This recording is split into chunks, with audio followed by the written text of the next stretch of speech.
Assalamualaikum warahmatullahi wabarakatuh. Halo semuanya, apa kabar kalian hari ini? Saya harap semua dalam kondisi yang baik-baik saja dan sehat selalu. Oke, di video kali ini saya akan membawakan topik yang membahas tentang kurikulum dan tujuan pendidikan. Sebelumnya saya katakan bahwa di video kali ini bermaksud untuk memenuhi tugas dari mata kuliah Filsafat Pendidikan Islam oleh Profesor Toto Soeharto, dosen saya di mata kuliah ini. Baik, sebelumnya apa itu kurikulum? Kurikulum adalah sebuah pandangan jauh atau sebuah tujuan yang akan dicapai oleh suatu lembaga, dalam hal ini adalah sekolah ya. Apa saja cita-cita dan tujuan apa saja yang ingin dicapai di masa yang akan mendatang dari diadakannya sekolah tersebut. Kemudian kalau di sekolah sendiri itu kurikulum maupun tujuan itu tercantum atau tertera di dalam visi dan misi sekolah itu sendiri. Namun secara luas kurikulum itu sendiri sebenarnya sudah ditentukan oleh pusatnya pemerintah dalam hal ini, yaitu Kementerian Pendidikan. Jadi sistem itu sebenarnya sudah dibuat oleh pemerintah dan sekolah itu hanya tinggal melaksanakan apa yang sudah dibahas dan ditentukan. Tapi mengenai kurikulum saya rasa semuanya sama, karena baik dari tingkat SMA, SMK maupun madrasah aliyah itu rancangannya itu sama. Akan tetapi dari setiap sekolah memiliki tujuan ataupun visi dan misi yang berbeda-beda. Nah, itu yang akan kita bahas dalam kesempatan kali ini. Nah, ketika kita bandingkan sistem pendidikan kita dengan Jepang misalnya, Jepang adalah salah satu negara yang sudah maju dan canggih dalam hal teknologi. Jadi pendidikan di sana memanfaatkan kecanggihan teknologi yang mereka miliki. Dan itu membuat pendidikan mereka dirasa selangkah lebih maju dari kita. Selain itu, meskipun dalam hal ini mereka sudah memiliki teknologi yang canggih, mereka tetap menghargai pendidikan kuno. Misalkan tentang mereka tetap menanamkan atau mengedepankan etika dan juga moralitas sebagai output dari pendidikan. Di mana di pendidikan dasar mereka lebih berfokus untuk membangun moral dan etika dari peserta didik. Jadi bagi pemerintah sana, penguasaan ilmu alam, ilmu sosial ataupun ilmu-ilmu yang berbasis saintifik lainnya itu tidak akan berarti jika siswa itu sendiri tidak memiliki moral dan juga etika. Nah, itu yang tidak kita miliki. Bagaimana masih banyak terjadi konflik antara guru dan murid yang itu sungguh tidak etis sekali untuk disaksikan.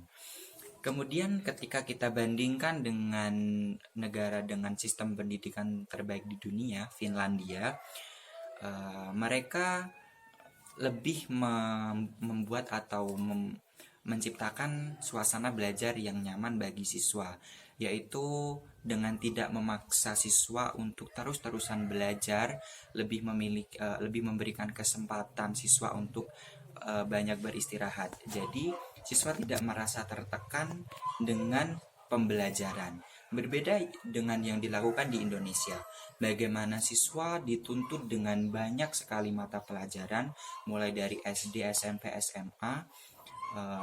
Mereka sudah diberikan banyak sekali ilmu-ilmu yang dirasa berat, atau mereka juga dituntut untuk menguasai segala bidang.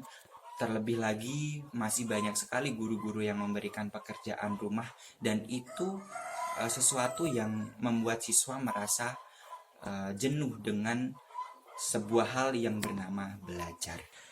Nah, tanpa berlama-lama kita langsung saja masuk ke intinya tentang mini riset yang sudah saya lakukan untuk menganalisis tujuan dan juga kurikulum pendidikan dari salah satu lembaga. Dalam hal ini saya mengambil contoh SMA Negeri 1 Karanggede melalui web. Nanti linknya bisa saya taruh di description box.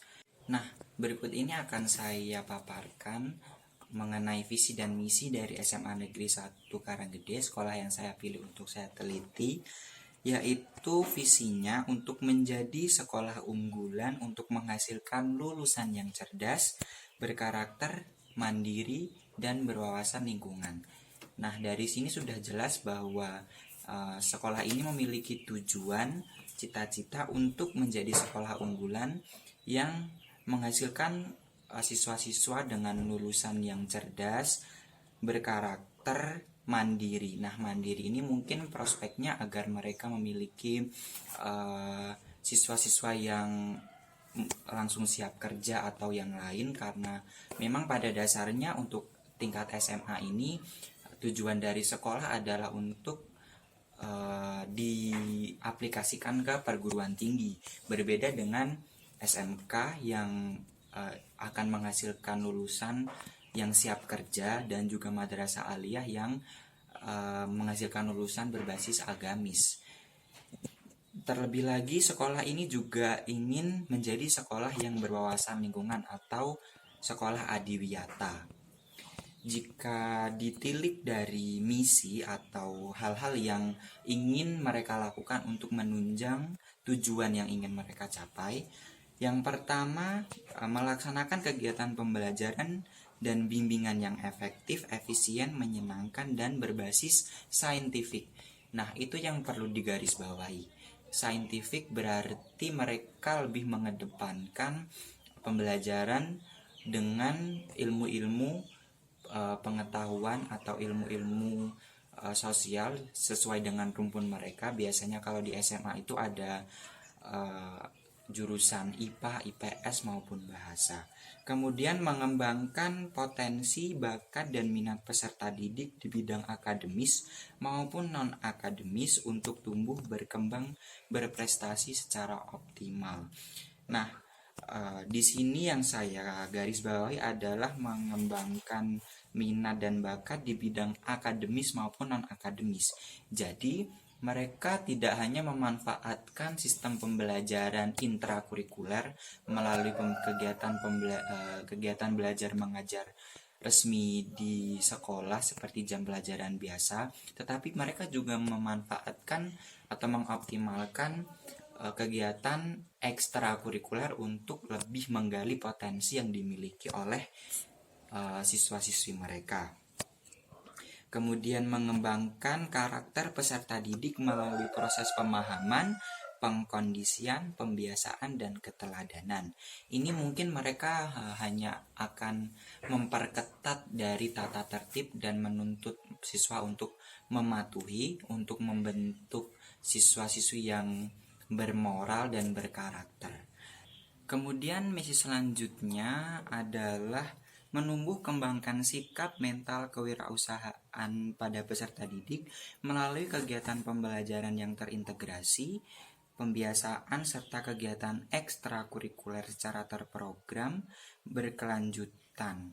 Nah, itu juga seperti apa yang sudah kita bahas tadi, bahwa sekolah ini juga memanfaatkan kegiatan ekstrakurikuler untuk mengembangkan potensi dan minat bakat peserta didik. Dalam hal ini adalah sikap dan mental kewirausahaan. Jadi peserta didik diharapkan mampu siap terjun ke dunia kerja dan tidak hanya mengandalkan untuk mencari pendidikan yang lebih tinggi dari perguruan tinggi. Hal ini juga selaras dengan apa yang sudah saya temukan di media sosial dan juga di halaman web mereka tentang bagaimana mereka mengembangkan peserta didik mereka, mendidik peserta didik mereka untuk memiliki wawasan kewirausahaan di lingkungan sekolah. Kemudian melaksanakan tata sekolah yang demokratis, partisipatoris, transparan dan akuntabel. Nah, ini juga sejalan dengan demokrasi Pancasila yang ada di negara kita, bahwa setiap individu adalah individu yang demokratis dan memiliki kebebasan untuk berpendapat. Jadi di sini siswa juga dididik untuk hal-hal yang mengarah ke sana. Seperti contohnya bagaimana melaksanakan pemilu di sekolah, pemilu, hal-hal yang lain yang bersifat kebebasan untuk mengemukakan pendapat. Dan yang terakhir adalah meningkatkan kesadaran dan kepedulian siswa terhadap perlindungan pengelolaan lingkungan hidup melalui kegiatan pengendalian pencemaran, kerusakan, dan pelestarian fungsi lingkungan hidup. Ini juga berdasar pada visi yang sudah mereka rancang, bahwa mereka juga ingin menjadi sekolah adiwiyata. Hal ini juga sejalan dengan apa yang saya temukan di halaman web mereka, di halaman depan cover sekolah, dan juga lingkungan-lingkungan sekolah mereka yang asri dan berbasis pada lingkungan hidup untuk menciptakan kegiatan belajar mengajar yang nyaman untuk siswa. Nah, itu tadi paparan visi dan misi dari SMA Negeri 1 Karanggede yang sudah kita bahas dan menggambarkan tentang tujuan dan juga kurikulum yang mereka ingin capai. Dari sini saya mengambil beberapa kesimpulan bahwa mereka mempunyai kelebihan dari sisi pemanfaatan ekstrakurikuler untuk mengembangkan sikap mental kewirausahaan dari peserta didik.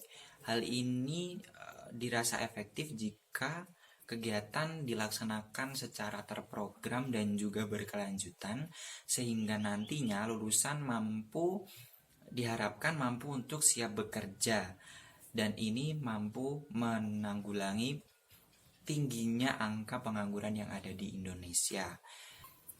Sekian yang dapat saya sampaikan.